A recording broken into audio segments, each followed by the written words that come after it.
നമസ്കാരം സാർ, എൻ്റെ പേര് രജിൽ. ഞാൻ കണ്ണൂർ ജില്ലാ സ്വദേശിയാണ്. ഞാൻ സിനിമ അഭിനയത്തെയും തിരക്കഥകളെയും അല്ലാതെ പ്രണയിക്കുന്ന ഒരാളാണ്.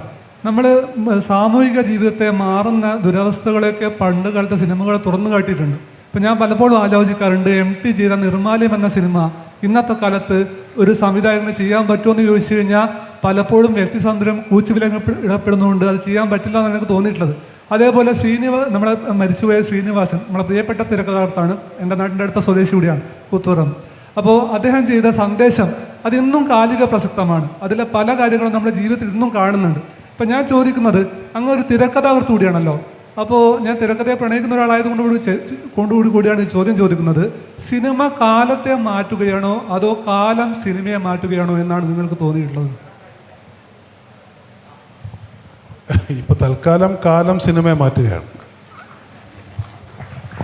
അത് കുറച്ചുകൂടെ, അതായത് വൺ സെക്കൻഡ്, അത് മുരളി എനിക്ക് തോന്നുന്നു അദ്ദേഹം നമ്മുടെ ഗസ്റ്റുകൾ വിശ്വസിക്കുന്നു അതിൽ കുറച്ചുകൂടി ഒരു എക്സ്പ്ലനേഷൻ കിട്ടുമോ എന്ന് ആരെങ്കിലുമൊക്കെ പ്രതീക്ഷിക്കുന്നുണ്ടോ?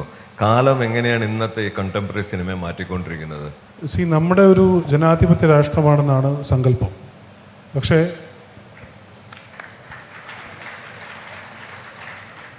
നമ്മുടെ ജനാധിപത്യം തുടങ്ങുന്ന വർഷം 1947 തൊട്ട് കോൺസ്റ്റിറ്റ്യൂഷൻ വരുന്ന, അതിനുശേഷം വരുന്ന നമ്മൾ ഈ റിപ്പബ്ലിക് ഡേ എന്ന് പറഞ്ഞ് സെലിബ്രേറ്റ് ചെയ്യുന്നതിൻ്റെ തുടക്കം മുതൽ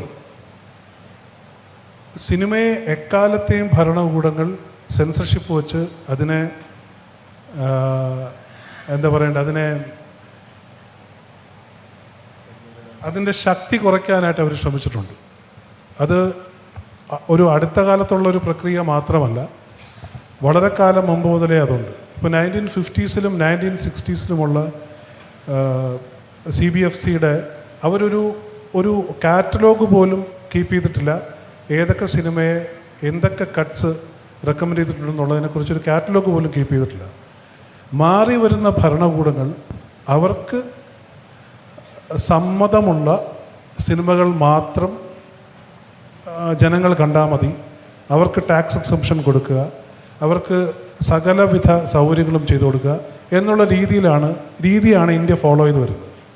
അപ്പോൾ ആ ഒരു സിസ്റ്റത്തിൻ്റെ കണ്ടിന്യൂവേഷൻ ഇപ്പോൾ നമ്മൾ നിൽക്കുന്ന ഒരു മെജോറിറ്റേറിയൻ ഒരു സർക്കാർ ഭരിക്കുന്ന ഒരു സമയത്താണ്.